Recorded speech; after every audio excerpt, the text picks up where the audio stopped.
जिवें जनाजे ते जाईदे ना ते मुंह तरफ किबला शरीफ ते अल्लाह अकबर जेड़ा कह देंदे ने सर, ये सर हो रहा है सर। सब ने नो ही कहना है सर। लोग बेचारे जो है वो अपनी रोटी से तंग हैं। लोग उधर पाकिस्तान को छोड़ के कमाई करने जा रहे हैं। पहला उन्होंने आंदे ने टैक्स अपना जेड़ा ना फाइलर बनो तो फिर जाया जे उन जैसा तुहानू जान नहीं देना। टीचरां नू भी रगड़ दो, उस्तादां नू भी रगड़ दो। ये सर क्या ज्यादती है। एक तरफ से तनख्वाहें बढ़ाते हैं, दूसरी तरफ से सर जो है वो उनके ऊपर उतना ही टैक्स लगा देते हैं। दोबारा वो एट द एंड सर वहीं पे आके खड़े होते हैं। हमारी बात को किसी ने मानना ही नहीं है। इधर से सर एक ही उनके पीछे जो है ना आवाज आनी है तो सर कर ले फिर। सर मनना ना मनना सर इन्हां दी सवाब दी दे। बाकी सर मेहरबानी है जे मान लैन जे ना मनन ते तां भी सर इन्हां दी मेहरबानी है। की कह सकते हैं इन्हां नू सर। मेहरबानी करें सर, किन पंगों में लोगों को जो है ना वो डाल रहे हैं सर। बेसिकली सर ये प्रपोज्ड अमेंडमेंट है सर हमारे फाइनेंस बिल के अंदर कि सर जो टैक्स फ्रॉड करें, बेसिकली सर कारोबारी बंदे से टैक्स एवेजन कोई बुक्स के अंदर या कुछ भी करते हैं सर हल्की फुल्की हो जाती है सर।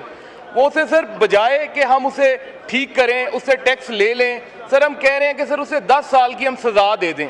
सर बड़ी ज़्यादती है। आगे कारोबार पाकिस्तान के अंदर नहीं चल रहा, कारोबारी बंदा बड़ा परेशान है सर। तो सर 10-10 सालें जब हम उन्हें सजाएं देंगे सर तो बिल्कुल सर FBR के अंदर भी सर थाने वाला कल्चर आ जाएगा सर। ये सर ज्यादती है, इसे एक कैटर करें। और नंबर 2 सर इसी का ही वो मैं बोल दूं या इसके बाद मैं बोल दूं? जी बता दिए। एक सेकंड मैं मिनिस्टर साहब 1 मिनट, वो दूसरी क्लॉज जी बताइए।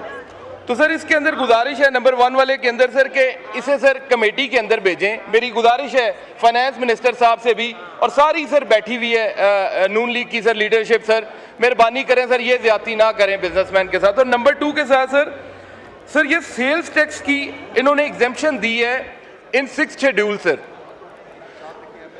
स्पीकर साहब जी करें आप। सर सेल्स टैक्स की इन्होंने लोकल सेल्स के ऊपर sir 6 schedule sir column 2 sir table 2 जो सर लोकल सेल्स के अंदर एग्जेम्पशन देता है सर।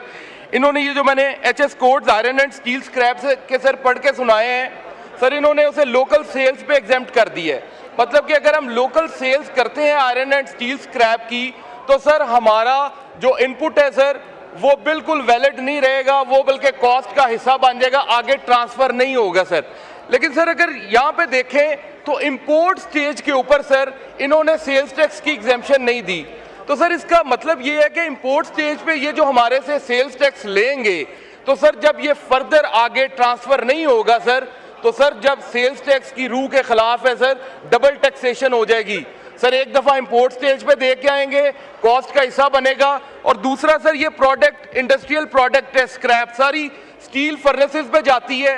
स्टील फर्नेसेस 100% डॉक्यूमेंटेड हैं। ये साहब जितने इधर मेरे लेफ्ट साइड पे बैठे हैं सर इन सबको पता है, इस इंडस्ट्री से वाबस्ता भी हैं। तो सर ये डबल टैक्सेशन नहीं होनी चाहिए।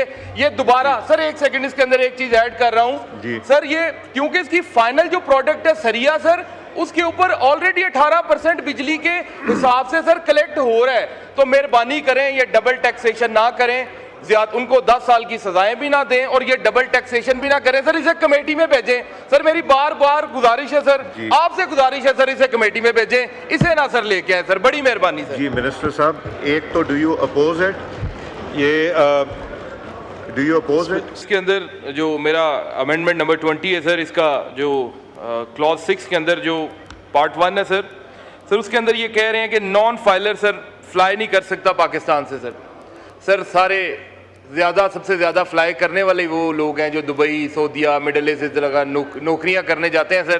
तो मेहरबानी करें सर, किन पंगों में लोगों को जो है ना वो डाल रहे हैं सर। लोग बेचारे जो है वो अपनी रोटी से तंग हैं। लोग उधर पाकिस्तान को छोड़ के कमाई करने जा रहे हैं। पहला उन्होंने आंदे ने टैक्स अपना जेड़ा ना फाइलर बनो तो फिर जाया जे उन जैसा तुहानू जान नहीं देना sir. Number 2 sir FTR sir, exporters को इन्होंने फाइनल टैक्स रिजीम से सर निकाल दिया।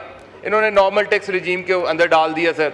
इन्होंने कहा जी जो आपकी इनकम है उसके ऊपर हम 29% जो है वो चार्ज करेंगे। पहले ये होता था कि रेवेन्यू का 1% दे के वो बरी जिम्मा हो जाते थे। पहले भी मैंने बात की थी सर, लेकिन बात यह है कि इधर बात सुनता कौन है। और बात करने का मैं जिन पॉइंट्स पे बात कर रहा हूँ स्पेसिफिक बातें कर रहा हूँ, मैं कोई इधर उधर की कोई बात नहीं कर रहा। लेकिन सर फिर भी पता नहीं क्यों सर ये जो है वो सुनने को तैयार नहीं है, करने को तैयार नहीं है। कोई अच्छी जो एडवाइस इन्हें आ रही है वो बिल्कुल नहीं उसे कंसिडर कर रहे sir. Number 3 sir salary tax payer जो हैं स्लैब सर उनके ऊपर गुजारिश थी सर जो है थे सर पीछे वही रखे जाएं। ये सर क्या ज्यादती है, एक तरफ से तनख्वाहें बढ़ाते हैं, दूसरी तरफ से सर जो है वो उनके ऊपर उतना ही टैक्स लगा देते हैं, दोबारा वो एट द एंड सर वहीं पे आगे खड़े होते हैं सर। और नंबर 4 सर जो है ये सर बड़ा अहम पॉइंट है सर टीचर्स को, टीचर रिसर्चर्स जो यूनिवर्सिटीज़ के अंदर हैं या HEC के हैं या गवर्नमेंट की यूनिवर्सिटीज़ में या कोई भी हैं सर, उन्हें जो अलाउंस मिलता था ना सर, या जो उन्हें तनख्वाह मिलती थी उनके ऊपर 25% उन्हें टैक्स की एग्जेम्पशन थी। यार ये उस्ताद हैं, ये हमारे बच्चों को तरबियत देते हैं, तो उनको उन्होंने 25% टैक्स एग्जेम्पशन दी हुई थी सर। इन्हें आगे आखे वो भी मुका दो, 25% एग्जेम्पशन भी नहीं, टीचरां नूं भी रगड़ दो, उस्तादां नूं भी रगड़ दो सर। मैं ते वेदा पिया जिवें जनाजे ते जाईदे ना ते मुंह तरफ किबला शरीफ ते अल्लाह अकबर जेड़ा कह देंदे सर, ये सर हो रहा है सर। सब ने नो ही कहना है सर, हमारी बात को किसी ने मानना ही नहीं है। इधर से सर एक ही उनके पीछे जो है ना आवाज आनी है, तो सर कर लें फिर। हम तो सर मशवरा ठीक दे सकते हैं, हमारा हक है, हमें लोगों ने वोट दिया है सर। मनना ना मनना सर इन्हां दी सवाब दी दे, बाकी सर मेहरबानी है, जो मान लैन जो ना मनन तो तां भी सर इन्हां दी मेहरबानी है। की कह सकते हैं इन्हां नूं सर। ये मैं लफ्ज़ जो रगड़ रहे हैं ना टीचरों के लिए मुनासिब नहीं, वो मैं एक्सपंज कर रहा हूँ। जुनेद अकबर साहब।